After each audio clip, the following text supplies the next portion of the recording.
Welcome to the Derek Diamond Experience podcast, where every week I take a look inside the world of film and television with those who have lived it and experienced it. I am your host, Derek Diamond, and today we're doing a special roundtable discussion. I know we normally do only one of these a month, but this show has been so good that we had to do this. Like, I've been waiting since the finale to talk about this, and that would be The Mandalorian. And I've got two very special guests here to talk about it. First, we have the writer of the award-winning screenplay Paradigm, which I know has been making quite the run in the festival circuit, Mr. Steve Wise. How are you, my friend?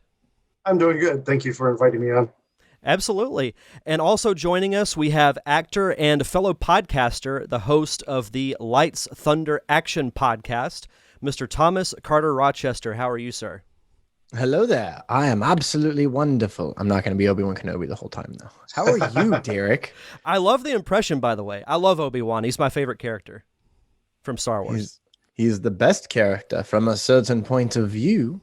Hello there.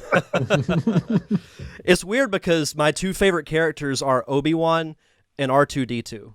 Like two complete opposite ends of the spectrum, but like you can't not love R2.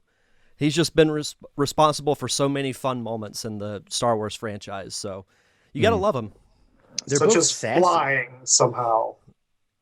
But then he forgot how to fly. Right, exactly. Maybe they disabled, that technology at some point. Maybe there's an untold story there. Yeah. Make it happen. R2 spinoff series on Disney Plus. They're doing everything else, so they might as well do an R2 series. Well, there is a droid story, so maybe we'll get that backstory in that animated show. One can only hope. Damaged his rockets and couldn't fly ever again. That actually is not a bad idea. You can do an episode where, say, he does something to cause Antilles to be like, all right, you're getting rid of this, you're getting rid of that. You've got just the bare bones stuff. I think that'd be really cool, actually.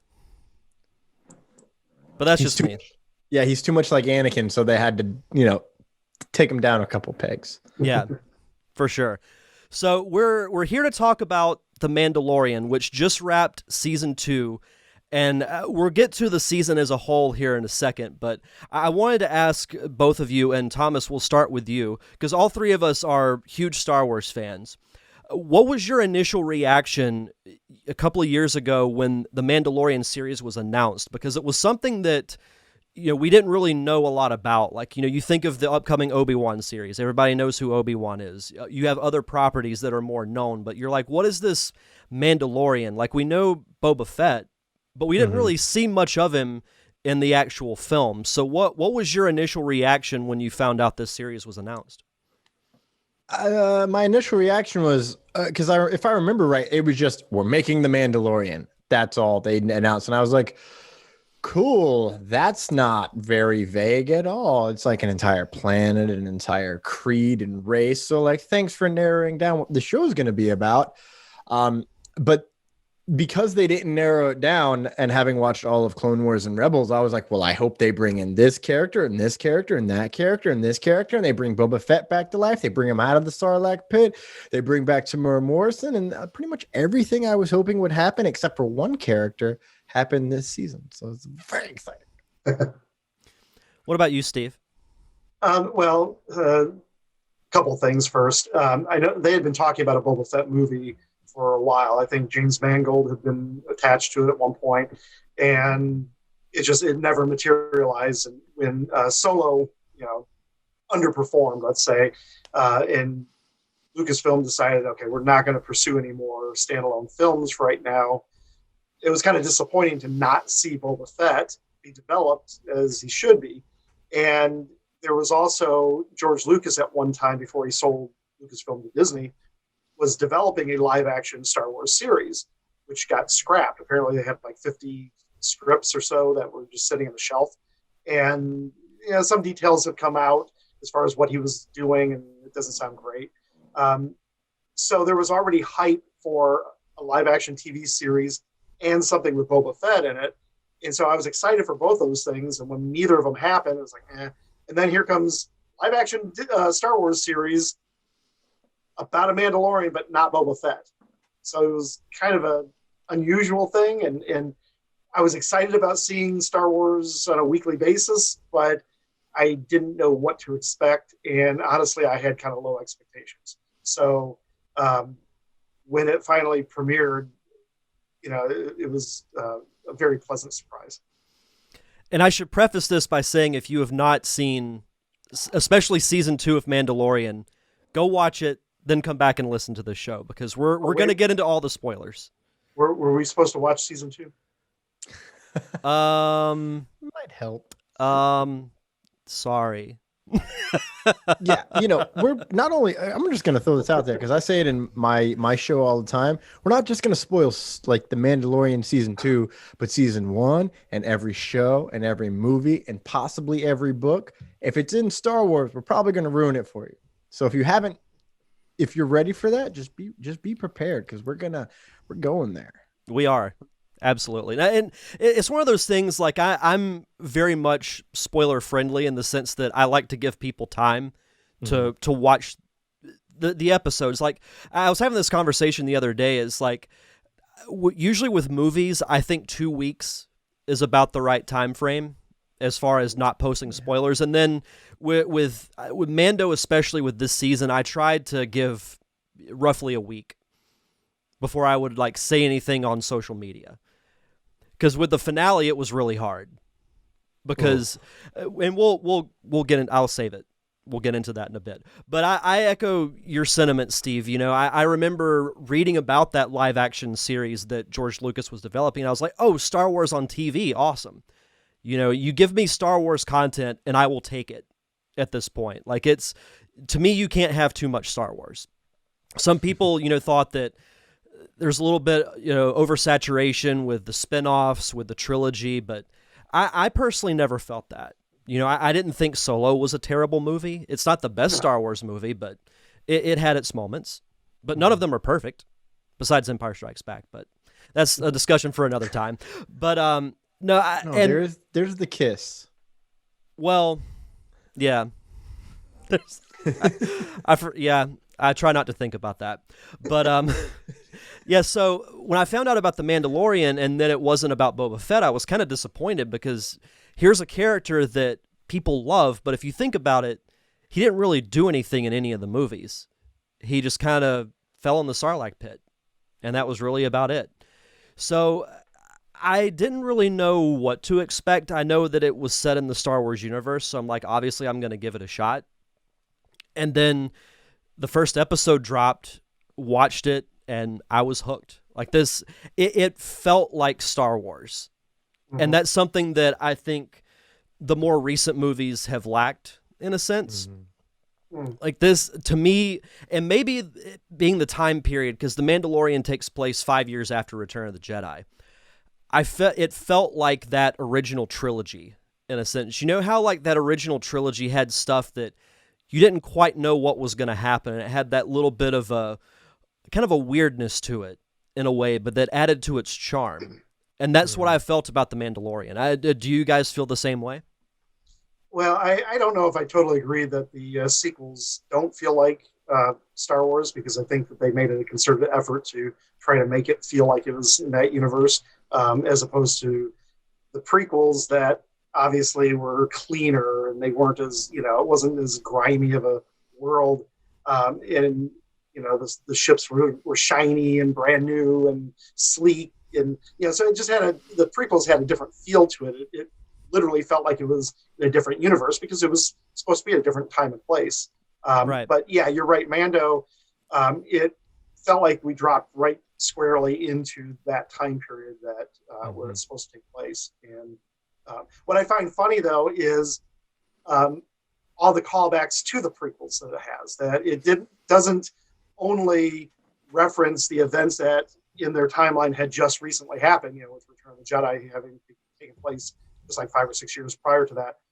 But there's callbacks to the prequels with, the mechanical droids, there and just different things that pop up that, and of course the M count. And so it's like, okay, they're not ignoring the prequels. It's part of this universe and part of the show. And I really appreciate that. Yeah, I feel pretty much the exact same way. And the thing that when the first episode came out and there was 10, 15 lines maybe of like the entire, it just felt like there was no talking. It really reminded me of the first act, really, where you're just stuck with droids for the most part. You have a couple lines here and there, and then you're walking through the desert, and it's 35 minutes before Luke even shows up on screen. And it just had that same feeling. And I think I was 5 or 10 minutes into the first episode, and I specifically try to not watch the episode unless it's with my dad, because Star Wars is our thing. And I looked over him and I was like, this is literally the best space Western I've ever seen. And he's like, what do you mean? And I was like, I've seen some stuff, Dad. And this is like sci-fi, and Westerns had the most beautiful baby of shiny metal Beskar. And that's what we're watching. And he was like, first off, what's Beskar? But it was just the way that they really brought in that original feel of A New Hope, which I saw at 7 years old, much like a lot of people, just, like 20 years later than everybody else. It had that same vibe and that same feel. And I was wondering, which we found out later when they premiered the Disney Gallery season 1, it's because they went back. They didn't go back to watch Star Wars. They went back to watch the Kurosawa films, to watch the old Westerns, all of the things that inspired George Lucas to build on there. And they're like, well, let's just take those inspirations, because that's what Star Wars is and is about. And this season, especially, there are certain shot for shot remakes of shows and movies of various genres that it's just like, oh, it is a beautiful thing to see. You go from a heist film episode to the very next thing is an old school samurai battle. And it's the way that they can weave in all of these genres, especially with all the different writers and directors that they have on there. Well, all the directors, pretty much Favreau writes everything. Filoni also. Filoni. Filoni has got his hands in everything, and we need more Filoni. I'm going to say that now. I'm all in on Filoni doing everything in Star Wars. I disagree with that. Yeah, right. Have you seen Clone Wars? Actually, no, I haven't. I've watched a handful of episodes, but I haven't actually gone through the whole series yet. Yeah, it's something that I know I need to do. I've watched enough episodes to kind of get a feel of what the show is like, and I think it lives up to what everyone says about it. I don't know really anybody who dislikes Clone Wars or Rebels. I hear nothing but good things about it, and it's just, there's so much content that's out there, and even with, I use Clone Wars and Rebels as an example, there's so much content out there that it's tough to digest everything. Because, we can be having a conversation. I'll be like, oh, well, have you seen this on Amazon Prime, or have you seen this on Hulu? And you're like, no, but have you seen this on Netflix or on Disney Plus? I'm like, no, I haven't got a chance to see that yet. There's just so much that's out there. It's insane. But it's a good thing. The Clone Wars, I think the style of the animation and the tone of the show just didn't jive with me early on. But I know that as the series progresses, the mythology is really built up. To the point to where you really get sucked in. So it's on my list to watch. And I know that Mandalorian takes certain elements from that you don't necessarily have to have seen the show, but it's good to have that reference. If you have that background, things click a little bit easier. But I give the writers of The Mandalorian credit for weaving in some of that mythology, but making it accessible to people who don't necessarily know that mythology. Right. It's something that I thought was one of the high points of season 1, and this isn't a knock on season 2 at all, but what I loved about season 1 was that you knew it took place in this huge universe, this huge galaxy with so many characters, but it felt like an intimate story. Here's this bounty hunter who's been given this, essentially a job of, delivering this child who looks like Yoda to what's left of the Empire, but he develops that consciousness, that conscience, and his bond with who we now know as Grogu. And it takes this interesting, like a very intimate and kind of a heartfelt story that takes place in this huge universe. And I think that was one of the big appeals of season 1 to me. Well, what I find interesting too on that note is we don't know the characters' names right off the bat. The Mandalorian, well, he has a title, but not a name. And the child, again, it's a title, not or way of referring to him, but we don't know Grogu's name until partway through season 2. Din Djarin, we don't hear that until the very end of season 1. But yet you're so engrossed in these characters that is almost beside the point. But when you do find out their names, it's like, oh, okay. And it humanizes them, well, as much as you can with a little green alien. But it gives them a little, more connection that it's like, okay, I'm already connected to them, but now I know a little bit more about them. And as it's like an onion, peeling layer by layer. This show is really good at that of here's, we're presenting you this, but then each episode kind of peels away a little bit and you learn a little bit more and more. And I like that slow burn. I love what you said, Derek, about season 1 and it's this intimate story in a vast universe. I think the reason season 2 doesn't feel that way is because it's just full of fan service, like through and through. But my favorite, I've gone back and had to rewatch each episode at least 5 times each week to get, all of the notes for my various projects going on that focus on Mandalorian. And the thing that I always end up recognizing is, after, again, multiple rewatches, is once the fan service dies down, at the end of the day, not a lot happens except for Mando's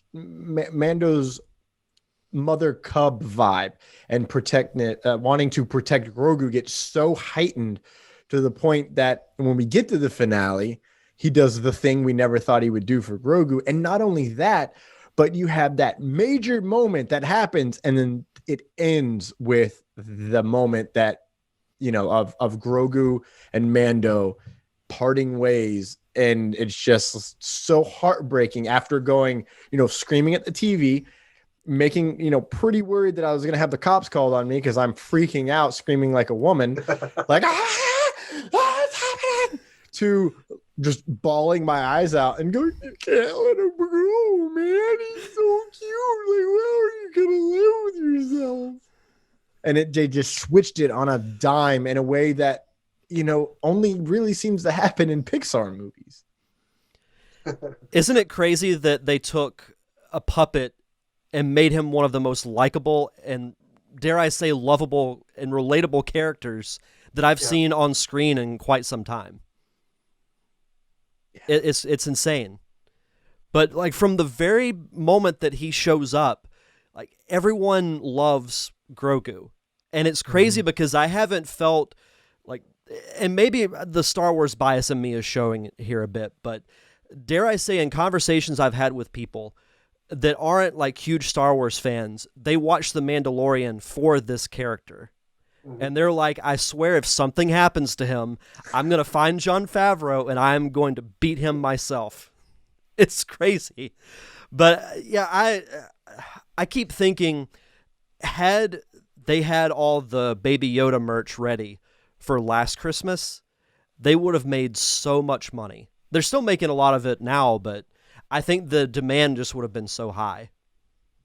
Well, Jon Favreau specifically did not want to spoil the show by releasing merchandise. Yeah. And, he was saying that as far as like the final episode also that, they kept it tightly under wrap and they did not go out to any other, even the documentary that's released on Disney. The Gallery. Which I guess is just one episode for season 2. But there's no mention of the guest, the surprise guest, because there's a third-party production company that produces those. And so they didn't even let them know about it because they wanted no leaks. And man, for something that big to have been kept a secret and nobody released, I mean, there was zero rumors about that coming out at all. I mean, there was speculation, but it just, there's a lot of YouTubers out there that, release sometimes accurate information and sometimes just pure rumors and speculation that's passed off as news. And nobody was reporting that. And so, I mean, it took everybody by surprise. I give them a lot of credit for that. Which was great because with the internet, one of the cons of it is that there are spoilers out there and you might stumble upon something that you don't want to know. Mm-hmm. But for that, like you said, Steve, no one knew. And when that happened, it took me everything to just not start screaming. Because I watched every episode in the morning before I would go to work because I knew that I would get spoiled because it happened with me in the first episode of Mando in season 1. Like I had the Baby Yoda reveal spoiled for me because I didn't watch it like that day because people were posting it on Facebook. They were taking, the screen cap of whenever he pulls the blanket down for the first time and you see his face. People were posting that on their Instagram stories, and I'm like, "What's the deal? Why? Why?"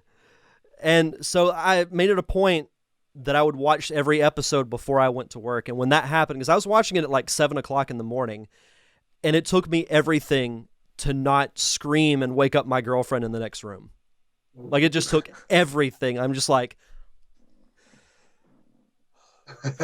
it was nuts. For those who are only listening to the audio version, I was holding my mouth shut, trying not to scream. Yeah. Thomas, I wanted to actually address a couple things that you said. Okay. One was on fan service, and that term gets a lot of negative connotations, mm-hmm. and rightfully so, because you look at what they did with Solo, for instance, where we have to explain how Han got his last name as opposed to just being his name, and we have to explain how he got his gun. Like, who cares? It's a gun. That you don't have to go through and have every single aspect of that character that we've seen on screen have an explanation. And so, people get turned off by that. And other movies have done that also. But with this show, the quote unquote fan service, it's satisfying to fans, especially those who, like I said, have been watching the Clone Wars in particular with Bo-Katan and Ahsoka Tano. Thank you. Coming on, but the thing is that those characters are natural to this story. Mm-hmm. If we had Chewbacca just show up out of the blue, like, why? Why is he there? For a particular Jedi showing up, it was set up, and when Grogu is taken to the mountaintop and put on the Soul Stone, whatever it's called. He's calling out to a Jedi. Mm-hmm. Well, there's speculation which Jedi is going to, receive the call and come for him. Well, there's really only one, and if other Jedi, if Mace Windu just suddenly reappeared, it's like, well, okay, that's cool that he's there, but now we have to explain why he's still alive, where he's been, what.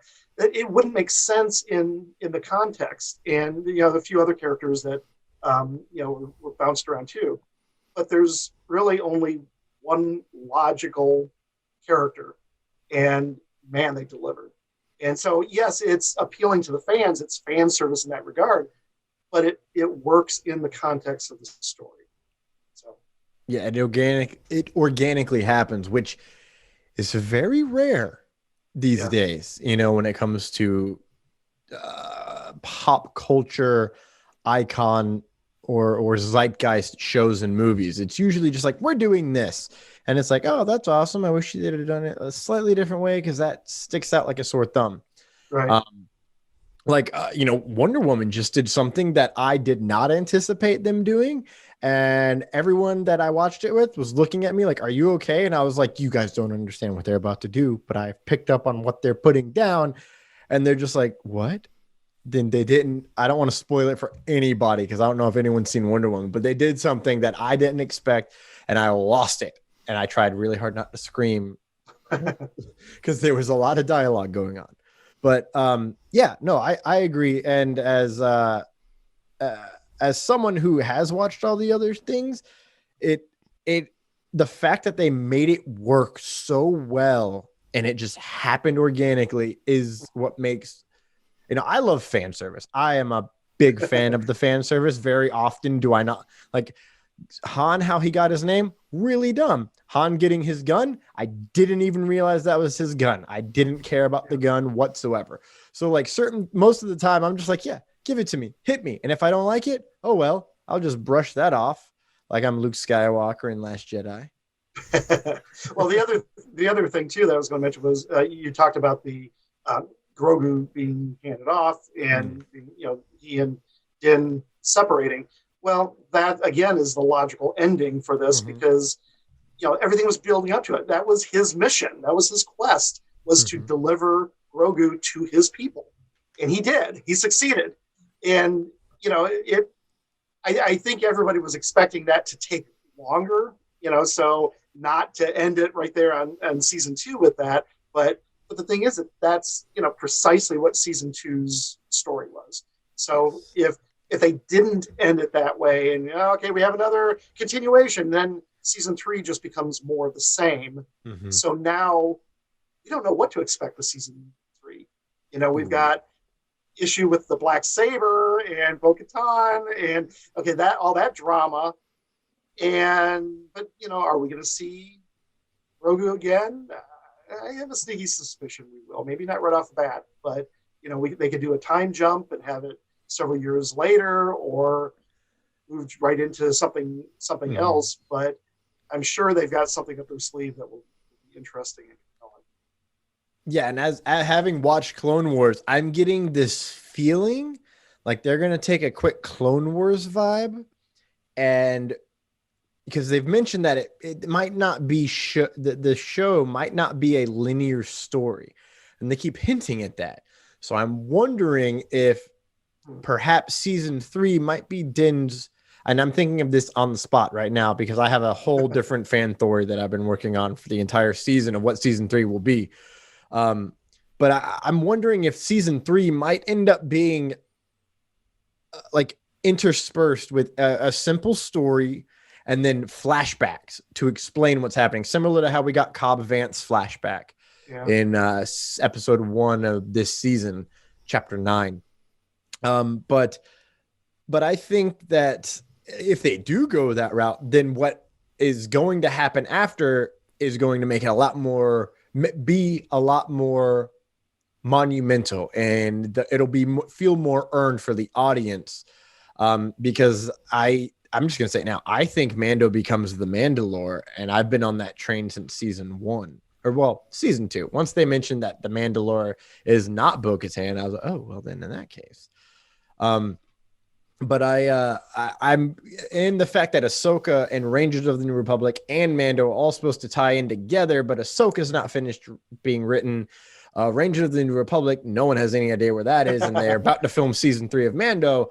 It's giving me some Clone Wars vibes that we might get some interspersed flashbacks to build to a bigger reveal later on, similar to how we learned about Echo and Fives and how they started as on Camino, only to lead to Echo's quote unquote death before his eventual robotic reveal in return. When you also have the Book of Boba Fett that's supposed to tie into that too, which was an awesome surprise. Another secret that they kept. I love this. I mean, they just for us being in a culture where everything gets spoiled, it's so nice and refreshing to be surprised. Well, I was sitting there, and the cool thing about the final episode, so in every episode of Mandalorian, during the end credits, they show the concept art, which is really cool to see. Yeah. Mm-hmm. But they showed none of it in the final episode, which, did it feel to you guys like a series finale and not a season finale? Like, you're like, that show can end, and it's on a good note. But, I mean, we know there is going to be a season 3, but I'm sitting there just kind of digesting what all happened, because in addition to the end, to me, the entire episode was really, really good and one of the best episodes of the entire series, period. But I'm just kind of sitting there kind of digesting what happened, and then I see the shot of Jabba's palace, and I'm like, oh, there's more. And then Bib Fortuna sitting on the throne, I'm like, he made it. He made it. He survived only to also become lethargic and large. I guess what we're learning is mob bosses are just gluttonous. And, Well, I mean- and being on Tatooine, where there doesn't seem to be a lot of natural food grown, so it's like, what are they eating exactly? Cease all physical activity. Yeah. We No, don't and- go outside. We just get fat and sit on the throne. That's what we do now. Well, and then, Boba Fett shows up, kills Bib Fortuna, sits on the throne, and just like, boom, the book of Boba Fett. Because I was thinking when they did that investors meeting, I was like, they haven't said anything about Boba Fett, which I thought was weird. And now we know why, because they wanted to reveal it after Mando, which was perfect. I love the way they did it. Yeah. And there had been major rumors that David Thompson and I covered on Life's Interaction because it kept popping up. And I'm like, that doesn't make sense. How is season 3 of Mando going to be all about Boba Fett? And then also there was another rumor that it's just a Boba Fett prequel series. And I'm like, none of this is making any logical sense on how it's going to work. And now, because of the way they set it up, it's like, oh, okay, now it makes sense, because not only can you find out how Boba Fett survived the Sarlacc pit, but you can also see what he's about to do next, which is, I'm at a 50-50. I don't know whether he's about to become the biggest mob boss in the entire galaxy, or he's going to start laying waste to other mob bosses because he was in debt to Jabba, and now he's going to be an honorable man, with hard quotations. Personally, I don't care how he got out of the Sarlacc pit. I mean, we saw in, episode 1 of the season, chapter 9, that Din went into that what was the dragon thing, Crate and dragon. the crate dragon thing, which is not on crate, it's on but it went in there and it basically blew it up from the inside and escaped. And so there's no reason to not think that Boba Fett did something similar, So he was able to use his skills and got out. We don't need to see that dramatized. Let's use our imaginations. I mean, we know he survived, and let's just leave it. I would love to see what he did in the last 5 years, or however long since he got out of the Sarlacc pit. Like, what was he doing? I'm more intrigued about that than how did he survive the Sarlacc pit, because it's obvious, it's Beskar, duh. But it's like, what was he doing? Was he just healing the whole time? Well, he lost his armor somehow. And there's a story right there, how Cobb Vanth, how he lost the armor eventually to Cobb Vanth, which I would hope they would bring Timothy Oliphant back, because I actually really liked his character. I did too, yeah. Yeah, I really not like Timothy. I love the fact that he's actually a good guy, because every time I see him, I think of the character he played in The Girl Next Door, which I saw far younger than I should have been watching that movie.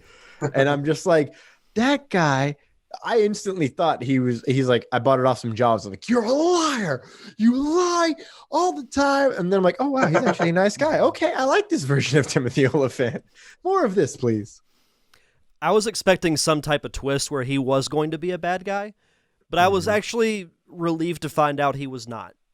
And I hope they bring him back in some way, form, fashion, whether it's in the Boba Fett series, which I think is the natural thing to do, or in season 3 of Mando. I think it'd be great. I want to see Cobb Vanth and Boba Fett team up to clean up Tatooine. I don't know why I want to see Tatooine cleaned up, but I kind of do. So I'm just like, normally you just let, Tatooine just, what happens on Tatooine usually dies on Tatooine.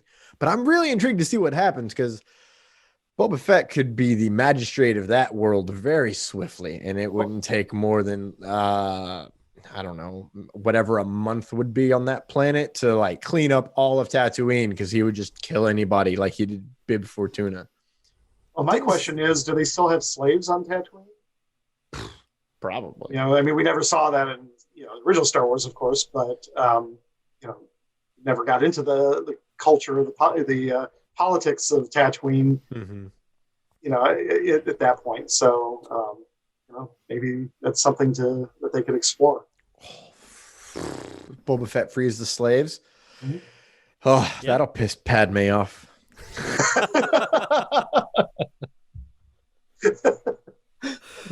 Well, luckily she doesn't have to really worry about that.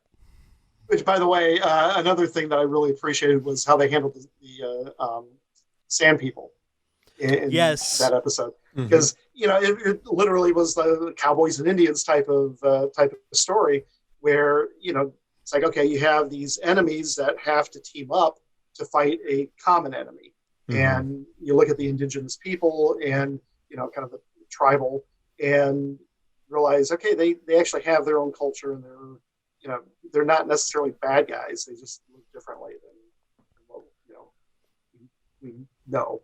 And I really like that. I'd like to see more of it. I feel like what they did in that, because I was listening to the Kenobi audiobook from the Legends book series back when it used to be canon, but now it's not because Disney does whatever they want to. I was actually at the last 2 chapters of that book, and it's Kenobi, a couple other people, and then the other main character of the book is a Tusken. And it's the leader of a Tusken tribe as they're dying down, and it builds and builds and builds. And you find out she's actually a woman, and nobody knows she's a woman because she wears all the stuff. And then it builds up and builds up. And I stopped. We watched that episode. And I was like, oh my God, that's the Krayt Dragon. That's the same sound they use in the book. And then after I listened to the last 2 chapters, and you fight the Krayt Dragon. Kenobi kills the Krayt Dragon. And I'm like, I'd started the book 3 days before, and it's like 13 hours. And all I could think while watching that episode was, oh my God, they're literally making everything from Kenobi canon right now in this 40-minute episode, which is beautiful, because that was my favorite part of the book, learning about the Tuskens, and the fact that the reason the Tuskens were doing whatever they were doing and starting to go against their code or their creed, if you will, was because Anakin Skywalker slaughtered like 3 tribes when they came together because they killed his mommy. And he hates sand, which fair. Which, by the way, in A New Hope, when the droids first land on Tatooine, when C-3PO is walking by, we see a skeleton in the background on one of the dunes. That's a skeleton of a Krayt Dragon. Yeah. And also, when Obi-Wan first shows up, that noise he makes is the Krayt Dragon. Yeah. Right? So it's like, just see, that's what I'm talking about with fan service. That is, it works in the natural universe. It's good storytelling because they tie things in that wouldn't necessarily know one thing or another. But it's like, okay, they take this one little element and then dramatize it and bring it to life. And it's like, oh, okay, you can go back and look at it and appreciate that now for the world building that it is. And they brought back R4. Yeah. R4. Yeah, and that's something about season 2 that I love, because to me, they're similar but different in the sense that, I mentioned season 1 feels like a very intimate story, where it's just Mando and Grogu fighting the world. Whereas in season 2, you bring in Bo-Katan, you bring in Ahsoka Tano, you bring in other characters from the shows that people know. And to me, it feels like Mando is being forced to be a part of the larger world and not this little intimate story that he has, which I think is a cool progression.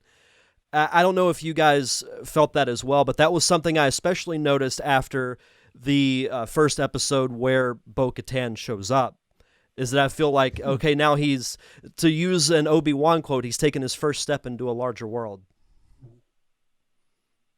I really like that. I feel like his real first step would have been chapter 3, when he decided to just murder the Empire, which was so awesome. And then, that's his first step into a larger, because he was just sticking to himself. And then at that point, he went against everything he was supposed to do. It's all about the job, all about this. And then really chapter 8, when Gideon shows up, and then we get the Darksaber reveal and all of that stuff, he does a lot of things that you didn't expect. But as soon as Bo-Katan showed up, and I had this theory when it happened that, after chapter 3 of season 1, everything changed. The entire format of the show changed. See, chapter 1, 2, and 3 is a linear story. It makes sense. It's one concise act 1, 2, and 3. Then you planet hop for what is it? 4, 5, 6. Yeah, for 3 episodes. And then you get back to the plot in 7 and 8. I had the idea that as soon as 3 happened, instead of doing that planet hopping thing, we would actually continuously tie in to the plot as we go along. And I ended up being mildly right. We met Bo-Katan, we learned about Ahsoka and the Jedi. Then we go back to Navarro to fix the ship, which then we learned that he learns Moff Gideon's still alive. And then it's Ahsoka Tano. Then you got to go to Tython. Then we go to Tython. Then he gets taken. Then we have a weird side story, which turned out to, honestly, it might be my favorite episode. It's definitely my favorite scene of Mando ever. And that's including the reveal of the Jedi, where Miggs Mayfeld is sitting there and Valen Hess is just being ultra evil. And like, you can see him going through I don't want to shoot this guy in front of everyone, but I'm going to have to shoot this guy.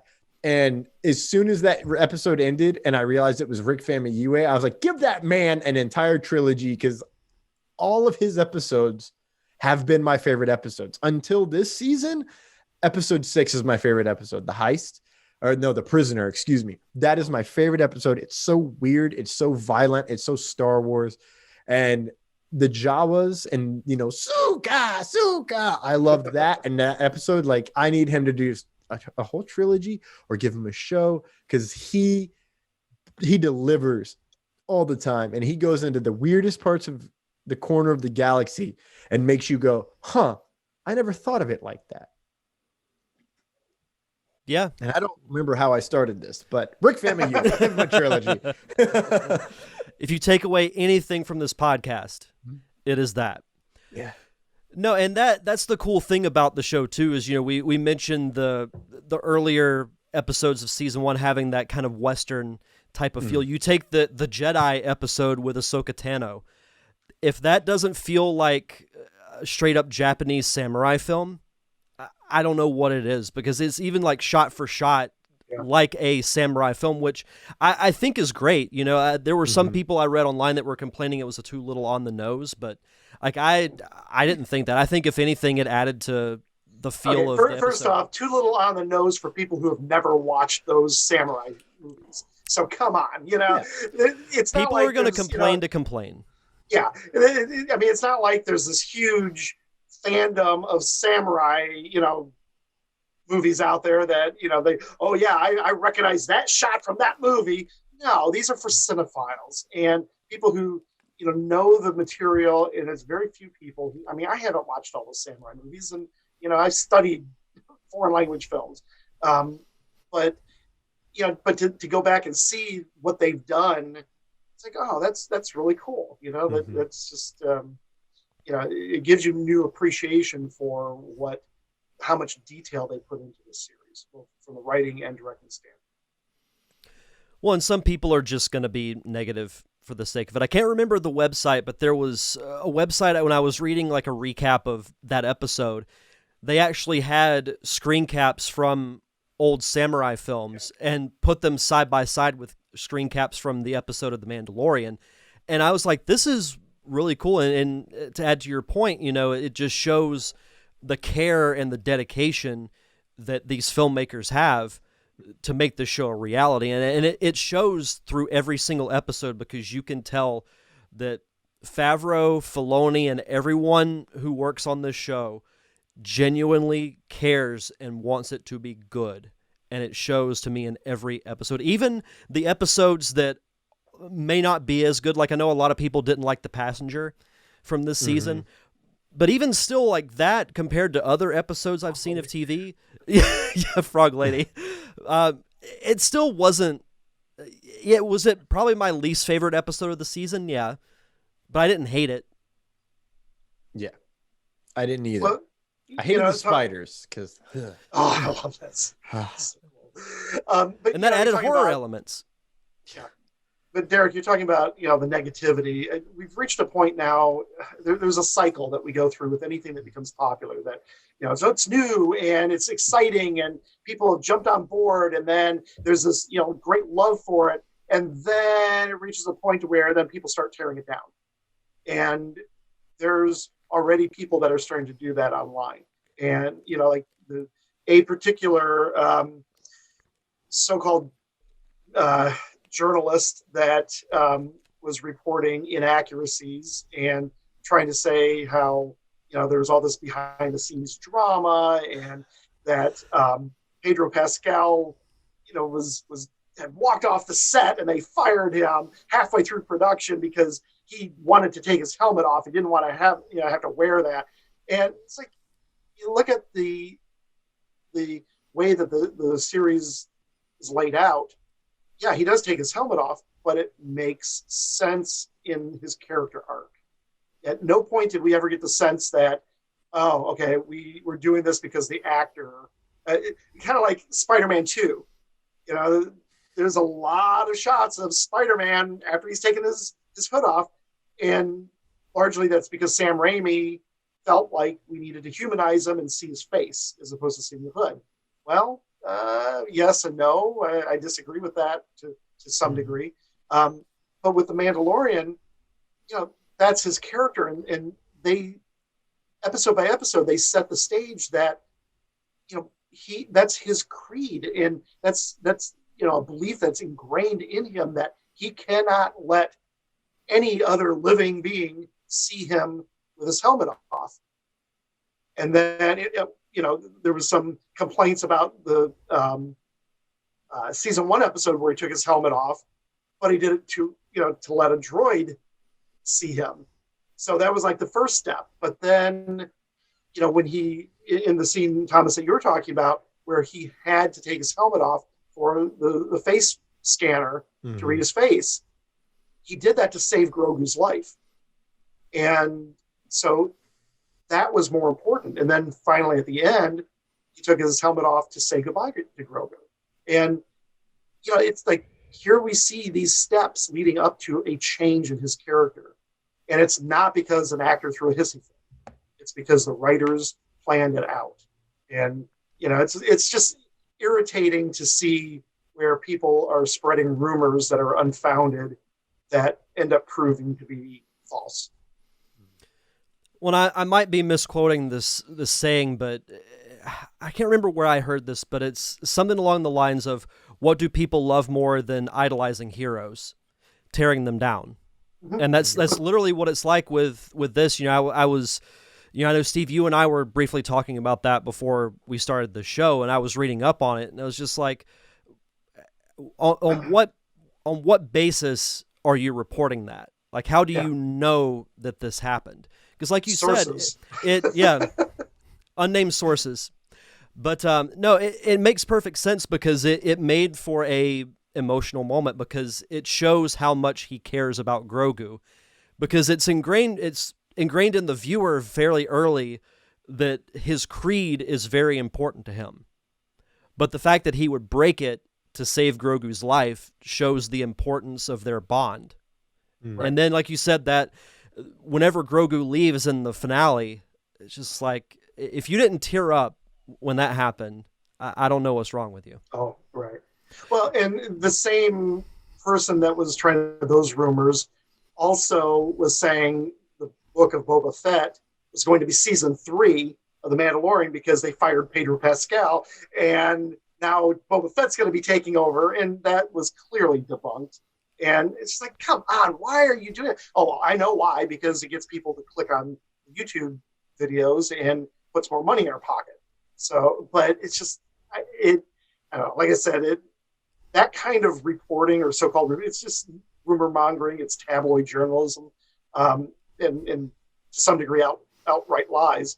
And there are a lot of YouTube channels that are like that are just, it's just frustrating to see, as opposed to, hey, let's enjoy the show, let's revel in the joy that it brings us as fans, as opposed to trying to be negative and tearing it down. That's why I avoid YouTube. Says a YouTuber. Yeah, you're right. Sometimes creators can't help it. We try to avoid all that stuff, but Yeah. Sometimes we can't. On a lighter note, talking about that same episode, whenever I think it was Mando who says to Boba Fett, well, why don't you do the facial recognition? He's like, well, there's a good chance they'll recognize me. That made me laugh out loud when that happened. Yeah. Yeah. I love how it whittled down. It's like, I can't go in. Or Mig says, Kara can't go in. Kara, whatever her name is. She's definitely not Supergirl, so whatever.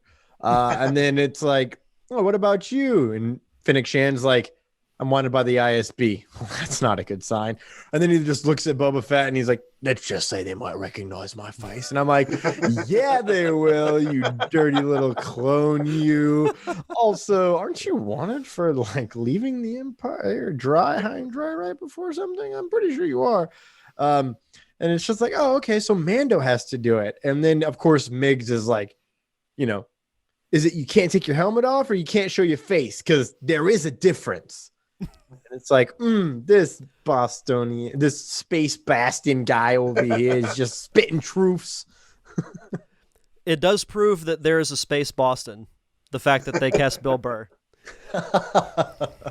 who did surprisingly well in that. Like whenever he showed up in the first episode, I'm like, wait, Bill Burr? But yeah, after that first episode he was in, I'm like, I want to see more of him. Well, season one was filled with comedians. Yeah. Just like every episode seemed like had some comedian in a role. And I mean, they did bring Horatio Sands back for the first episode of season 2. Mm-hmm. But and then they brought Bill Burr back, of course. But and it's like, Amy okay, this is Sedaris. really interesting casting. Jason Sudeikis showed up in the episode, and a few others where it's like just interesting. It's such a serious show that you got to bring in these comedians for these other roles because they're the comedic relief to calm everyone down for a couple moments. Because very rarely do we have Mando. The Passenger is the only episode that I remember of Mando being the comedic relief. He just wanted a nap, man. It's been a long day. He had to kill a crate dragon. Then he got attacked. Then he had to walk back to Mos Eisley. Then he had to carry this frog lady, couldn't go into hyperspace, got stopped. The X-Wings show up. Then he's in a chase. Then he tries to catch a nap. Then frog lady goes on the way. Also freaks him out because Droid Zero is what? Zero? Is that his name? I don't know. I can't remember. The droid from that one episode that I liked from Rick Femi Yue shows up, and then he tries to take another nap, and it's just like, fine, I'll fix the ship. And then he has to fight space spiders. And let's not forget the eggs. Yeah, oh, dude, I was about to say that. I'm still upset about that. Everyone's like, oh, he's a baby. And I'm like, and babies should still know not to kill. It's just food for him. It's just, oh, look, food. And it did have a great payoff the next episode where he's like, something lives in this? What? I want one. Everyone's like... he does like frogs, so that is, So what do you guys think of the name Grogu? I'm fine with it. Same. It took. Go ahead. It took me a long time not to call him Grogroot. And sometimes I still say it. I am Grogroot. Like, it's so hard because I have weird dyslexia on certain things, and that one I'm like, why does that work? Groot. Oh, that's why it works. Damn it, they got me.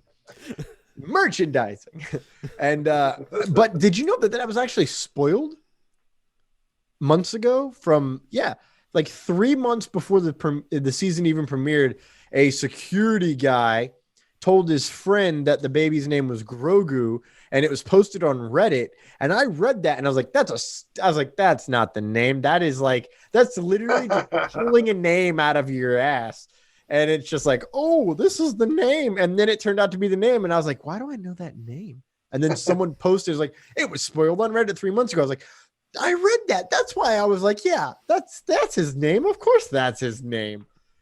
Well, you talk about spoilers real quick.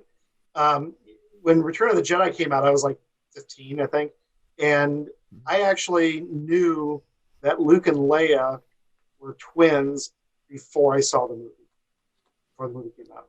Wow. So even back then, years before the internet. There was still news that leaked out, and through different publications and whatever. I read about that, and I actually was reading the novelization before the movie. They released the book like a month before the movie came out, so I was reading it before I actually saw the movie. And like, okay, know what's happening before I go into it. That's a weird marketing plan. Yeah, things have changed. Well, not too much, because episode 1 they released the soundtrack like a month early, and it was like Qui-Gon's death, and it's like, Yeah. spoiler alert, they're killing Qui-Gon's Liam Neeson. noble end. That's what, yeah. Also, speaking of soundtracks, they didn't add the Boba Fett beat into like the season 2 part 2 release from Ludwig, and I'm really upset because it has been stuck in my head for over a week now, and all I can think of is I need to work out to this song because it is glorious. It makes me feel like I'm gonna go destroy like an entire Hutt clan and be king of the castle. I dig it. So let's talk about the finale, because we've been alluding to it as far as who showed up. So I want to walk you through my morning. I told you my initial reaction. So I'm sitting there, I'm watching the episode, and then I see the X-Wing go by, and I initially don't think anything of it. But then when they ask the X-Wing to identify themselves and they don't say anything, I'm sitting there like, wait a minute. And then I see the hood and I'm like, no. No. And then, of course, you see the green saber and you see the hilt from Luke's Return of the Jedi saber. I'm like, oh my God. And I'm just like holding my hand over my mouth, like just trying so hard not to just scream as loud as I possibly can. And what happened was, it reminded me so much of that end of Rogue One, when Vader's in that hallway and he just he just tears the rebels to shreds. It was honestly one of the coolest moments in Star Wars history that has been captured on film. Well, it's interesting too. If you listen to the music, it's kind of sad music. It's not big, epic, heroic music. There's like this, it's very downbeat, and it's almost like kind of the music is telling us, yeah, this is not a good thing for him to be doing this. So we'll start with you, Thomas. How did you initially react as you were watching this for the first time? See, we had very different through lines. I tried to watch it with my dad, so I woke up and I was scrolling through social media while I was working, or while I was cooking breakfast, and it was like, oh my God, that finale. And I was like, oh, it must be crazy, because normally people wait until at least noon to start posting crap. And so I was like, I'm going to avoid everything. I went to work. I was like, hey, can I get off at noon? They're like, yeah, no worries. You're not even supposed to be here today. Big facts. 100% been saying that a lot. And I was like, cool, sweet, thanks. And I ended up having to do like 17 bike inspections that day. So I didn't leave till 2. Was supposed to watch it with Dad at lunch. Didn't happen. Go to his job. I can't watch it. Okay, you want to watch it when I come to your house? Because I was going to Georgia. Go there. At 7 p.m., Gold Rush is on. I'm like, you're telling me Gold Rush is more important than Mando? We have different priorities. Dad, I'm telling you now, I'm going to have to watch it without you, because I have 45 text messages from 5 people asking me if I've seen it. I don't get to watch it till 2:40 in the morning on Saturday because I drove to Georgia and we were supposed to watch it with my buddy and I because we were camping. Didn't happen.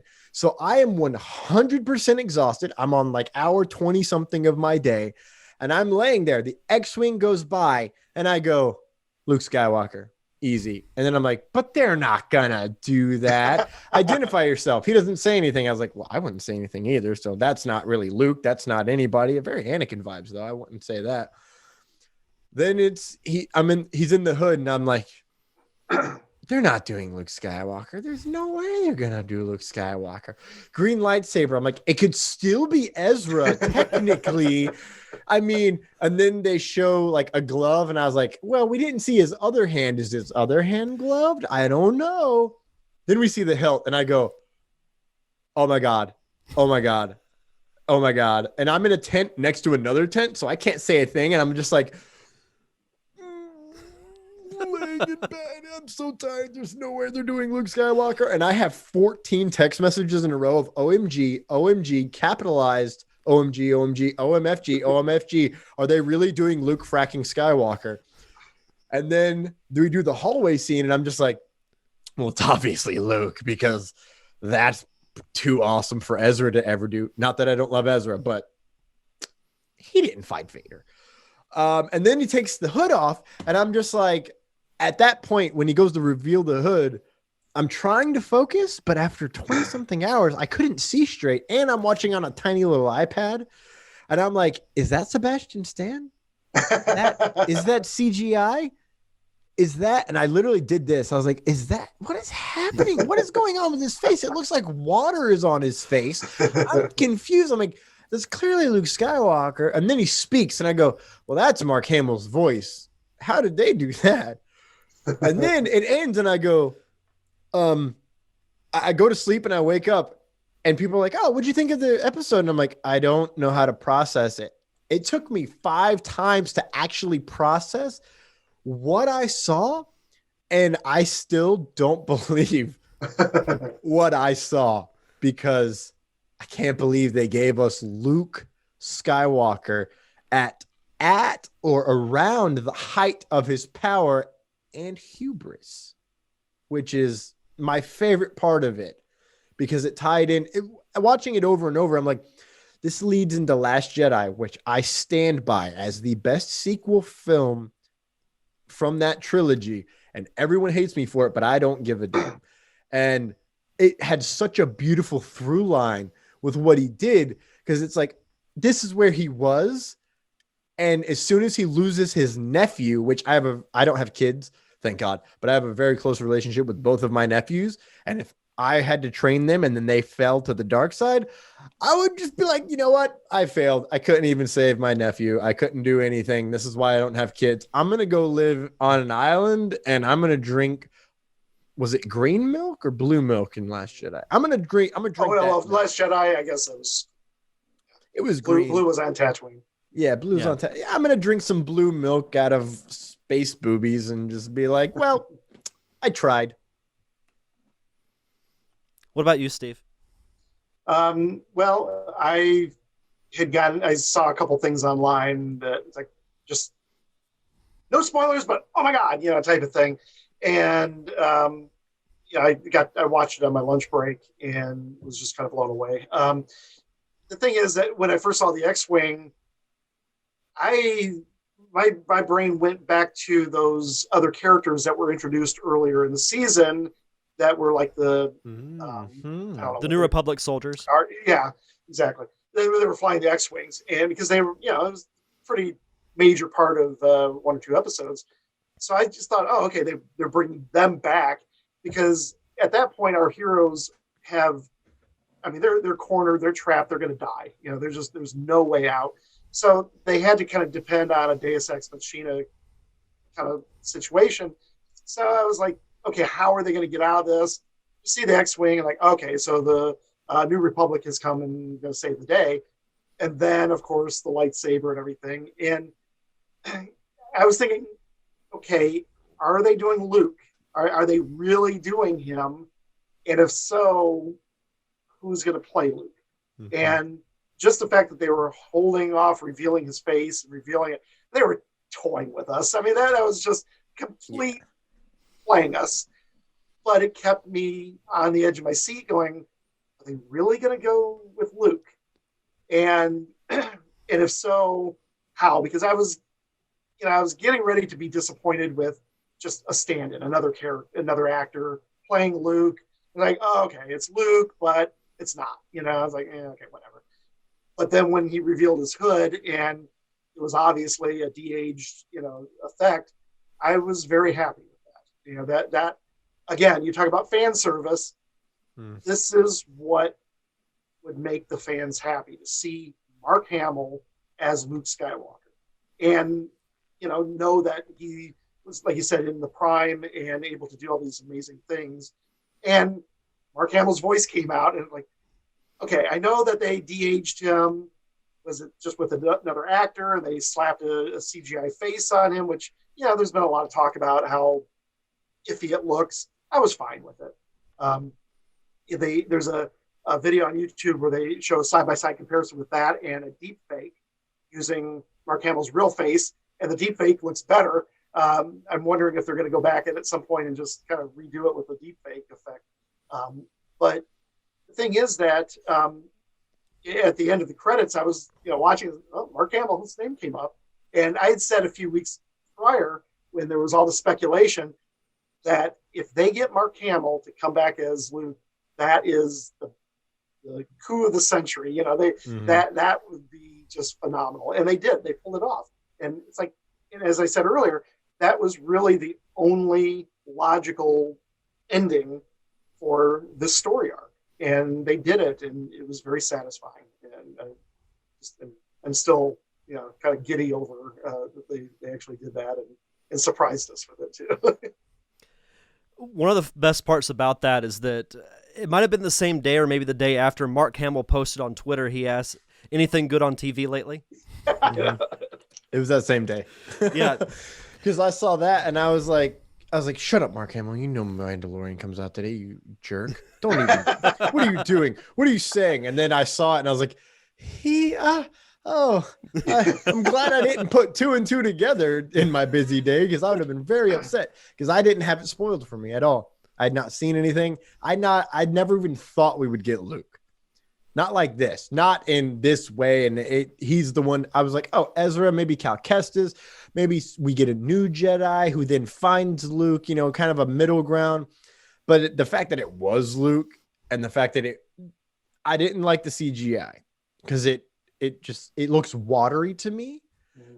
But I love that it is Mark Hamill, because I can tell it was Mark Hamill. And I've gotten in discussions with people about it. His left eye is slightly smaller than his right eye, which, as Mark Hamill has aged, is something that is a trait of his face. His nose is slightly tilted to the left, and his left mouth droops a little bit. And I noticed all of those things on like the second or third rewatch. How many centimeters is it droop? It's like about there. And if you're not watching, it's like take your finger and pull it down a little bit. It's about that.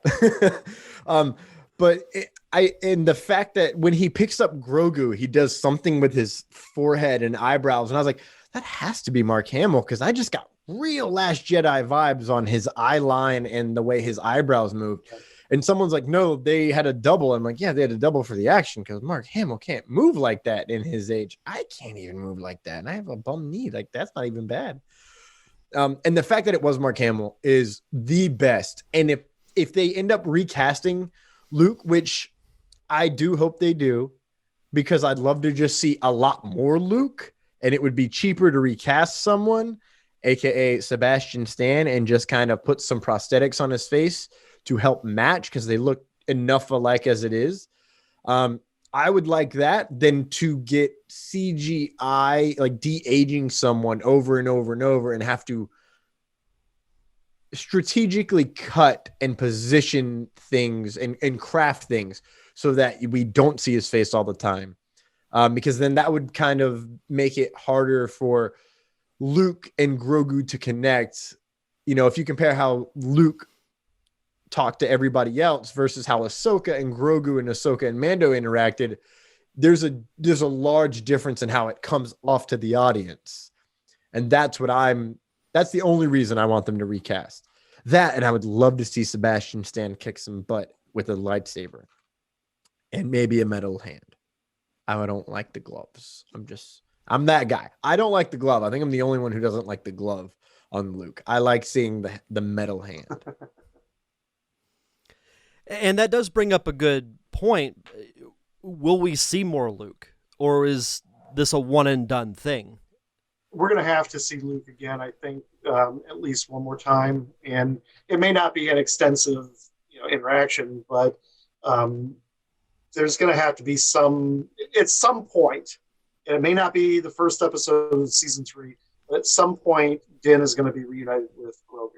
Mm-hmm. And how they work that into the story, who knows? But if it's a situation, I mean, let's face it, Luke Skywalker is not going to lose Grogu. You know, Yeah. That would be really questionable, you know, as far as storytelling. So there has to be some reason why Mando has to come for Grogu, or you know, I don't know. But there has to be some reason they give for him to be reunited, and Luke really needs to be there for that. So, you know, I mean, I have ideas that what I would do, but I'm sure they're completely different than what Favreau and Filoni will be doing. Steve, I want to hear your ideas because I want to know if we have the same ideas. No, I'm not going to talk about it. Okay, well, I'll talk about my ideas because I think the only way we get Grogu without Luke Skywalker is if Mando is in trouble and Grogu disobeys Luke, which he's a baby, so I'm not sure how he'd pull this off, and does what Luke did in Empire, because wouldn't that be, you know, the learner becoming the master, where, you know, Luke left Yoda to go save Han and Leia, and now Grogu, a species of Yoda, leaves Luke to go save Mando and company. I think that would be a beautiful parallel, and taking what happened and flip it on its head. I don't think that happens. I do think Luke would just be like, yeah, let's go slay some. I honestly think that Thrawn is on the throne of Mandalore, and all these shows are going to converge, and that Grogu and Luke are going to come in and make the save at the very end to help push over and retake Mandalore. I think that's where it's all building for that big event series they were talking about. I think that's when we'll see Luke again. I don't know. I don't think, and Grogu. I don't really think we get them in Mando season 3. Maybe we get a little bit of a hint here or there, you know, building up to it, but I highly doubt that. I feel like that's you know, the way they did Luke is how they should do Grogu from now on. He should be a commodity. It should be, I can't believe I'm going to make a reference to this wrestler because I can't stand him because of what he does. Brock Lesnar shows up, makes the save, does the thing, brings in the viewers, and then just goes back to whatever it is they're doing at the new Jedi Council. I actually think that's a really good comparison. Oh, the Brock Lesnar thing? Yeah. Oh, God, I feel so dirty saying it. No, but you're right though. No, and I agree with you in the sense that I think we will see Luke again, but it has to be a big moment for him to come back. And if you see him too much, it's gonna kind of ruin the novelty of it. So I think we see him one, maybe two more times. Well, here's something to chew on also. You know, there's been hints, and even Luke kind of said it, that Grogu has some leanings to the dark side.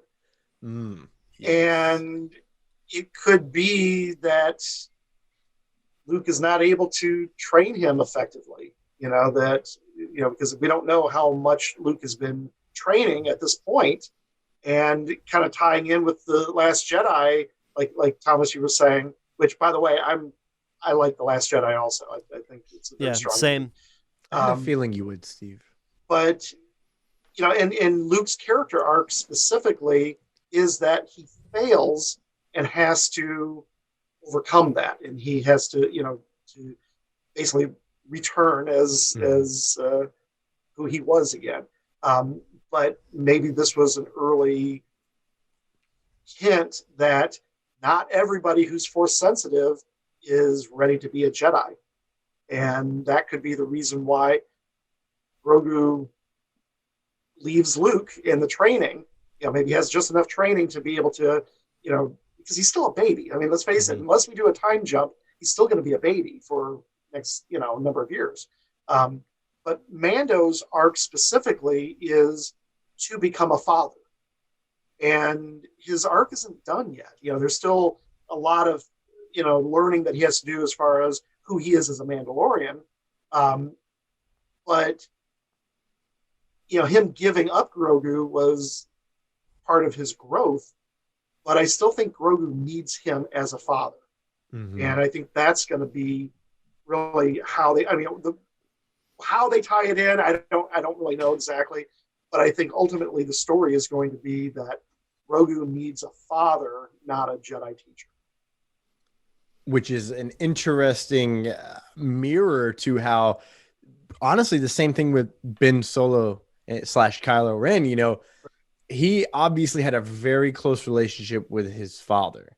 It's kind of very put on there because, you know, Leia's like, I shouldn't have forced him to go because that's when I lost both of you. And it's like, oh, okay. That's a very intriguing line that has so much subtext to it that we as an audience at that time didn't really get, but I was already kind of leaning towards that. And the way that, you know, I know what I need to do, but I don't know if I have the strength to do it, and how that keeps coming back. And that's who shows up to him when he has his moment of weakness and when he goes back to being Ben Solo. I'm wondering, you know, based on what you said, I wonder if Luke feels he can help Ben because he helps Grogu overcome that dark side. And then Grogu ends up leaving, because I know I'm the only one in the world who thinks this, except for one other person. I still think Mando is force sensitive. I don't think he's force strong, but I do think he's force sensitive. There's certain cues that have popped up. He's just too damn good at fighting on a level that most Mandos aren't. He's got like an extra sense. So I think he's force sensitive, and I think Grogu will go try and help train him a little bit and at least keep Mando balanced, because, you know, Mando was running with a bad crew. And if you look at his character trajectory, you know, he was raised in a cult. That has to be terrible. I've never been raised in a cult, so I don't know.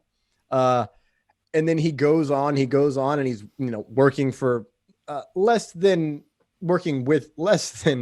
good folks, the same people we saw in the prisoner episode, excuse me. And then as soon as we find out he's in a cult, everything that happened before made so much sense. Yeah. And then it's like, oh, okay. He's already taken his mask off for a droid. He's overcome that fault. He loves this kid and he will do anything for this kid. And he's already started raising him with the whole eggs, you know, be the first person to tell Grogu no. And as the season goes on, he literally will die to save this kid. And that really pushes it towards, you know, being more of a light side trait. And he needs community now versus doing everything alone, you know, the dark side versus the light side traits. And I think that his Beskar not being painted and being silver/gray is a foreshadowing using imagery that he's going to be a balanced force user. Because like he says in his very first, maybe his second line is, I can bring you in warm or I can bring you in cold. And it's like, if that isn't a gray seeking balance, then I don't know what is. Well, there's also, back to Grogu, a lot of discussion as far as, oh yeah, he goes off to train with Luke and then gets murdered by Kylo Ren. Yeah. I was wondering which one of you two would bring that up. Well, first off, that's like, you know, decades out still, you know, that's not something that's going to happen right away. So, like I said, I really feel like Grogu's going to be leaving Luke's training at some point and be returned to Ben, and, you know, father and son will be reunited again. You know, so I don't think that's going to be a concern. Yeah, no, and plus Grogu's much too popular of a character to just spend that much time into, to just have him killed off screen. That'll be the first episode of season 3. Flash forward to Kylo Ren's training, and then boom. Let's fast forward 15 years, and then let's kill everyone's favorite character. That's how we bring in the ratings. No, we're gonna see in the first episode of season 3, Luke takes Grogu to his temple. I'm gonna leave you in the care of my best student, Ben Solo. He'll take great care of you. No, I agree with you guys. I think at some point he will leave Luke and go back with Den, and that will be a big moment that happens, because that'll be something that everyone waits on, because that's been the dynamic of this entire show, is the relationship with these two characters. So I think there will be a period of time in season 3 where they are not together, but by the end of it, they'll be back together, because they can go on with the show for several years, I think. So I think that will be a big thing they lead up to for season 3. But a lot of Grogu will be growing up at some point, so they got to show it quickly. I think it would be cool because I know Taika Waititi is doing a Star Wars movie. I would love to see a flash forward hundreds of years from now and see Grogu in his prime. Derek, I think get he out would of do. my head. I think he would be great to direct a Grogu. Maybe not necessarily a Grogu centric movie, but have him be involved as an adult. Would be really cool. I want to see a Yaddle movie. That's what Taika Waititi needs to do. Yaddle, a Star Wars story. I actually really love that idea of that flash forward. And if Taika does do a Grogu-centric movie, which is super duper in the realm of possibility, since we know nothing about what's going on, it would make a lot of sense that Grogu having, he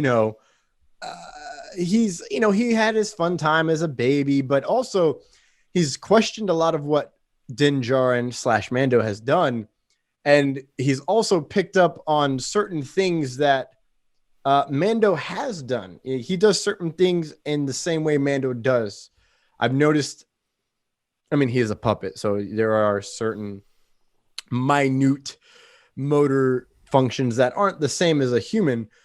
But I've noticed that certain head tilts are done the exact same way as Mando. And I think I think it's done on purpose to kind of show that they are coming together and bonding in a way that is only comes with love and affection. And as Ahsoka said, he looks at you as a father and he doesn't want to lose you. And it's very intriguing that she says that, considering that Grogu and Anakin would be about the same age. And there's a rumor that only a dyad in the Force can do Force healing. And I've not come across that before. So who knows? Nothing is canon and everything is canon all at the same time. Thanks, Dave Filoni, for making it way difficult to keep track of things. But my favorite thing with Grogu, I just wanted to say really fast, is the face touch he gives Din Djarin. And all I could think about was Han reaching out to Ben both times and just being like, my son. And since Grogu's older than Din Djarin, he's like, my son.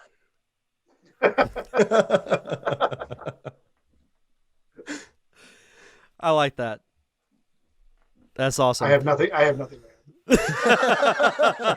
Who raised who? The son becomes the father and the father becomes the son. Ooh. So last thing I want to ask you guys before we wrap up here, and I know this is tough because there's a lot of individual Star Wars movies, shows, where would you rank Mando as far as your enjoyment of Star Wars? Because I'll be perfectly honest, like the original trilogy will always hold a special place for me. I saw the movies at a very early age and saw the special editions when they were re-released. I've watched them numerous times on VHS, DVD, Blu-ray. I would put Mando right below the original trilogy. I like Mando more. I enjoyed Mando more than the prequels, the new movies. Not to say that those are bad, but there's just something like this.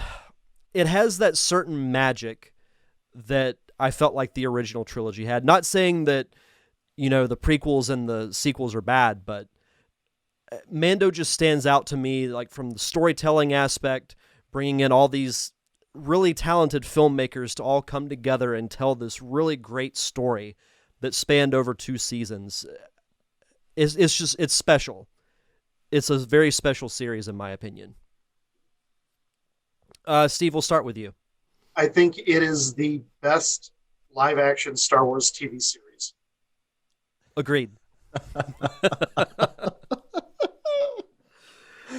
Oh, man. I would agree with you. So if you're looking at just the trilogy as one body of work, it's right there. I mean, obviously, I was there with the original Star Wars, so it's I used to say Star Wars isn't a movie, it's a life.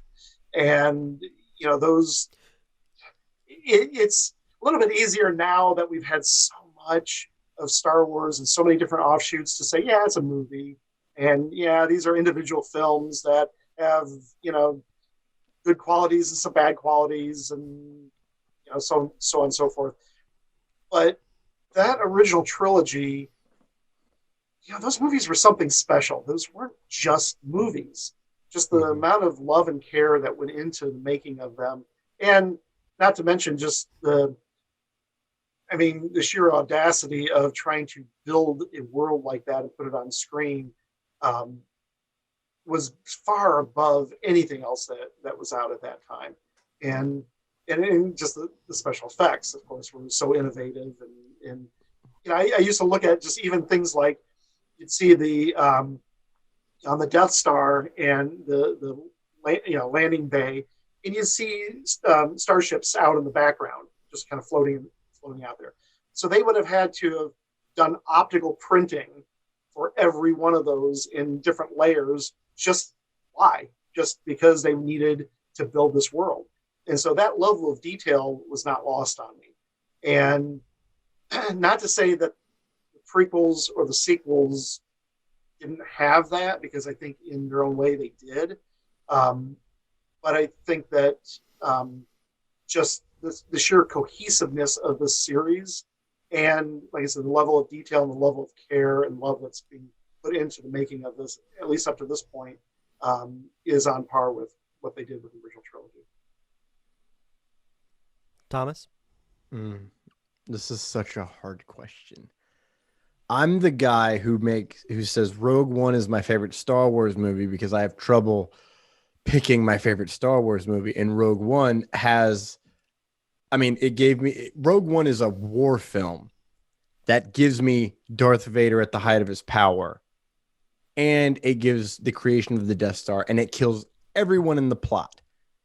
So I just picked that because it's kind of I don't know how to choose out of 11 films, and that one gives me enough stuff to go. It's everything I've always wanted from a Star Wars film. In terms of, I like the idea of just going trilogies and shows because that makes it so much easier. I do have to preface by saying that I'm the guy who loves when all the threads tie together. I like Back to the Future 3 more than all of the other Back to the Future movies because of all the payoffs and the tie-ins and the Easter eggs. So I think I might have to right now, it's a week and 2 days away from the end of season 2. Mandalorian is probably at my top. I don't go back. Every year I go back and watch all the Star Wars movies for sure. I do it all the time. It's kind of a tradition. It's the only reason I enjoy Christmas, actually. But with Mando, I've randomly gone on and tossed on certain episodes, which I don't always do. I'm kind of anal about storylines and keeping up with them. But I've thrown on the heist episode a few times. Or, excuse me, the prisoner episode a few times. I've thrown on Bo-Katan's episode a couple of times. Just because I'm like, this is a great singular story that I want to enjoy. And it takes everything from the prequels, everything from the original trilogy, certain things from Rogue One, Luke Skywalker hallway scene, things from the Clone Wars, some of my favorite characters from the Clone Wars. They've brought them into live action. They've tied it all in, and they've set up stuff for the sequel trilogy. To me, The Mandalorian is special because it has the ability to do something original, something never done before, something that's already been done, something that's been done in 50 different decades, and it ties it all in to something that is unique. And that is so difficult to do. And the only thing I can think of that The Mandalorian really compares to is the Marvel Cinematic Universe. Like, you've got the original trilogy, which is its own story. You've got the prequel trilogy, its own story. You got the sequel trilogy, its own story. Sure. Well, sort of its own story. Yeah, okay. Yeah, it's got like 4 stories going on. And why is Dominic Monaghan in that movie? I'm not going to get into that rant because it really bothers me. But you've got the they're super separated both by time and what's going on, but they have certain things that kind of go through, and there are certain little lines like, oh, thank the maker, as he's in the same room he was created in A New Hope, C-3PO. But the Mandalorian takes everything that's happened and it goes, this is what Star Wars is. And it's kind of like once phase 3 hit and in the MCU, they were just like, we know what we're doing. We know where we've made mistakes. And we're just going to give you something that you didn't know you needed and make you pay us for it. And that is probably why The Mandalorian is at the top, because it's revolutionized Star Wars. It has reasserted Star Wars as probably my favorite franchise. And that's saying a lot, because I have more Marvel stuff in my house than I do Star Wars, but Star Wars was my first love outside of Power Rangers. And even Star Wars overtakes Power Rangers. There's something about space and Westerns and the way they bring it all together that is just absolute perfection. And The Mandalorian found a way to do it in a whole new realm and reality. And also in like the worst year/decade ever of 2020. It's too bad that J.J. Abrams did not watch Back to the Future Part 3 and study the way that you should wrap up a trilogy. I've heard from folks in the industry that J.J. loves questions more than answers. Yeah. And as soon as I heard that, I went, that explains every movie of JJ ever. And now I understand why I'm always a little bit underwhelmed in the final act. Mm-hmm. He doesn't know how to end stories. Well, guys, before we get out of here, is there anything else, anything you want to plug as far as upcoming projects, website, social media? Thomas, you want to plug your podcast? Oh my, I have so many things to plug. Lights, Thunder, Action, we go live every week. It was supposed to be Mondays, but work got in the way. We talk DC, Marvel, Star Wars, and whatever's happening in the movie industry. We're about to start the trilogy of trilogies this week, for, building up to WandaVision. We're covering all the movies Wanda was in, which turns out to only be 3 movies and 15 minutes of a fourth.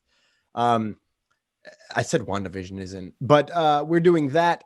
You can find us at Lights, Thunder, Action Show on Facebook, at Lights, Thunder, Action, all one word, no hyphens, no spaces on Instagram. LTA Podcasting, that's LTAPODCASTING on Twitter. And we stream to our Facebook and the HWWS Web TV channel on YouTube.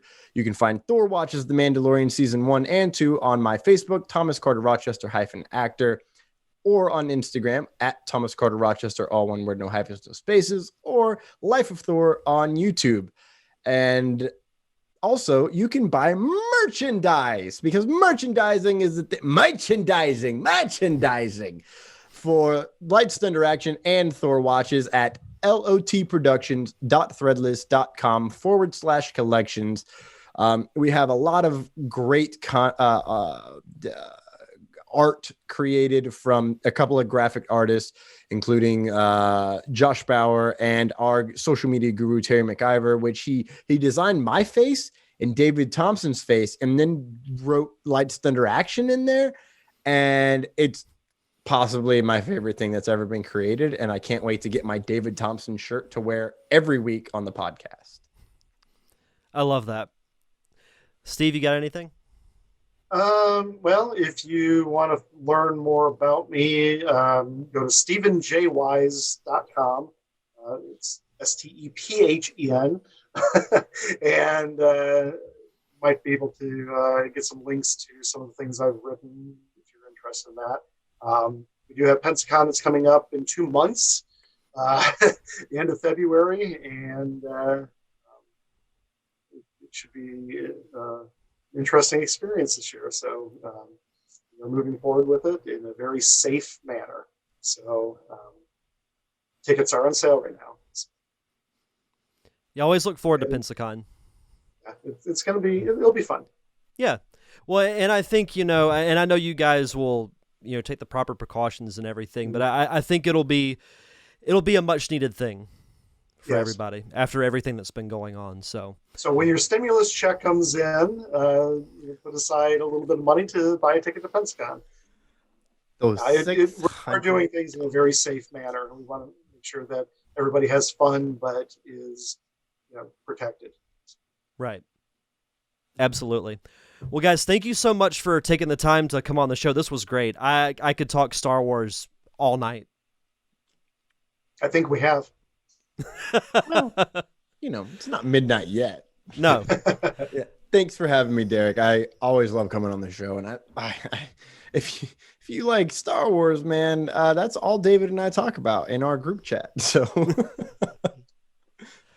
Fantastic. Well, if you guys want to follow this show on social media, I'm on Facebook, Twitter, and Instagram at D-Diamond Podcast. If you want to subscribe to the show, it's on YouTube and all podcasting platforms. Just search for The Derek Diamond Experience. And if you could, please leave a review. The more reviews I get, the more visible I become to the podcasting public. If you want to check out my Patreon, it's at patreon.com/DDiamondPodcast. And of course, thank you to my close friends, the Unicorn Wranglers, for providing the theme music for the podcast. You can check out all their music on Apple Music, Google Play, and Spotify. That's going to do it for this week's show, so enjoy the rest of your week. Have a safe and fun weekend.